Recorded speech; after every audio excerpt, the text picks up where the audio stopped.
Hello అండి. అందరూ బాగుండాలి, అందులో నేను ఉండాలి. ఈరోజు స్టోరీలోకి వెళ్దాం.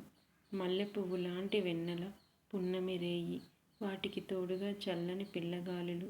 మొదటి జాము దాటి రెండో జాము ప్రవేశిస్తుంది.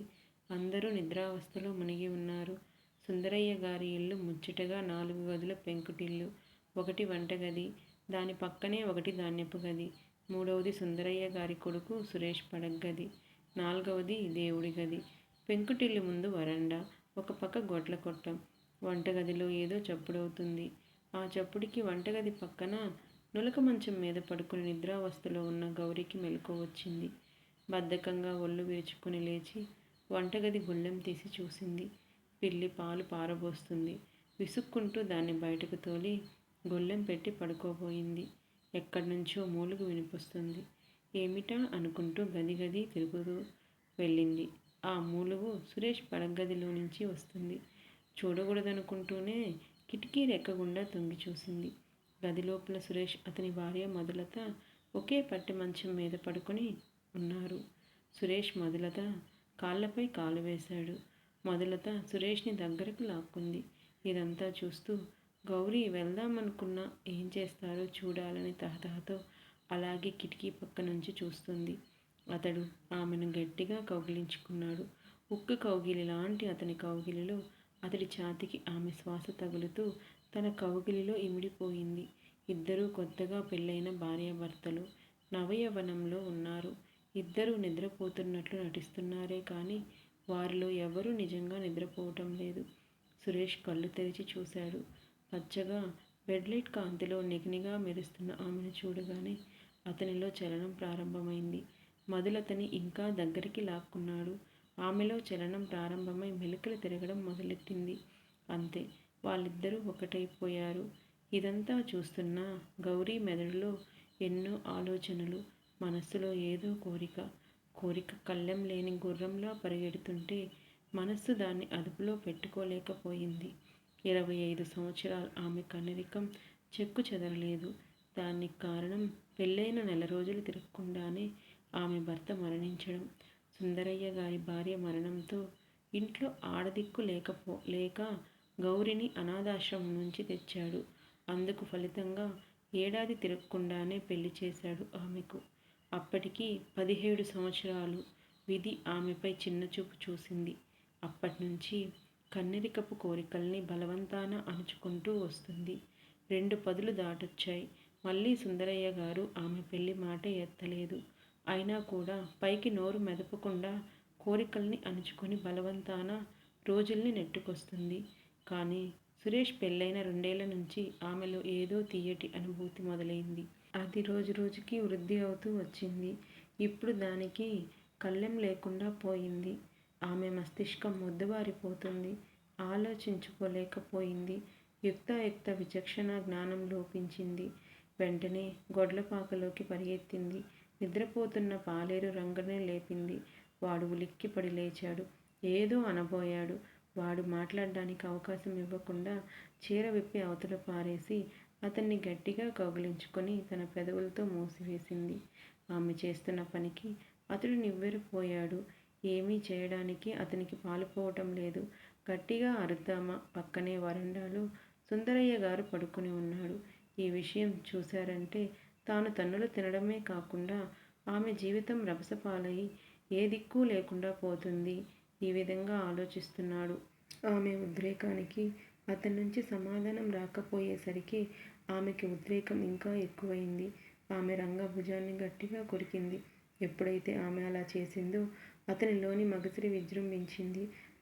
తప్పైతే క్షమించు భగవాన్ అని మనసులో మొక్కుకొని ఏమైతే అది అవుతుందని గంగని గట్టిగా పట్టుకున్నాడు. శ్రమించి రాటుతీరి కండల అవయవాలతో బలిష్టంగా ఉంటాడు. వెంటనే అతడు ఆమెను కింద చాప మీద పడేశాడు. ఆమె ఊగిపోతుంది. మెలికలు తిరుగుతుంది. ఏదో తీయటి బాధ. ఆ బాధలో ఏదో తృప్తి. మనసుకేదో హాయి. మైకంతో ఆమె మీద బోర్లా ఒరిగిపోయాడు.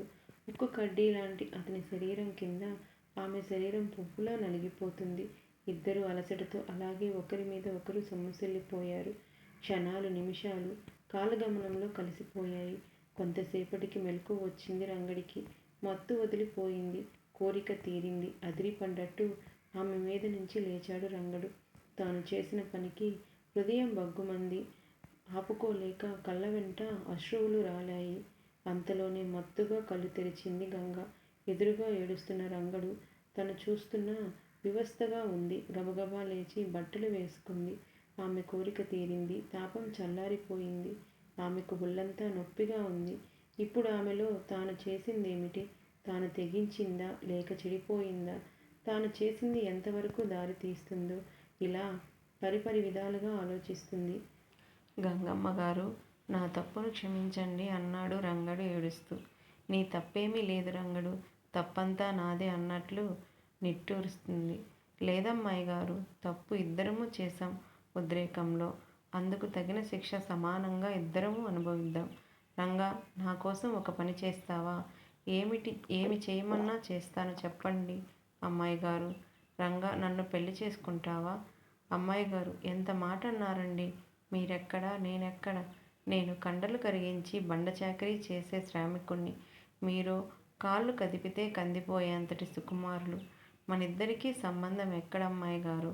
రంగా, మనం చేసిన పనికి ఇదొక్కటే పరిష్కార మార్గం. ఇక తేడా అంటావా? నాకు నా అనేవాళ్ళు లేరు, నీకు నీ అనేవాళ్ళు లేరు. ఇద్దరం కలిసి ఏదో పని చేస్తూ బ్రతకలేమా రంగా? స్త్రీ ఒక్కడినే ప్రేమిస్తుంది, మనసా వాచ. తన మనస్సు తనువు ఒకరికే అర్పిస్తుంది. ఇప్పుడు నీకు నేను రెండూ అర్పించాను. నువ్వు కాదంటే ఏ నుయ్యో గొయ్యో చూసుకుంటాను. చెప్పుకో రంగా, నువ్వేది చేయమంటే అది చేస్తాను అంది ఆవేశంగా. అమ్మాయి గారు, అంత మాట అనకండి. మీకు ఇష్టమైతే పెళ్లి చేసుకుంటాను.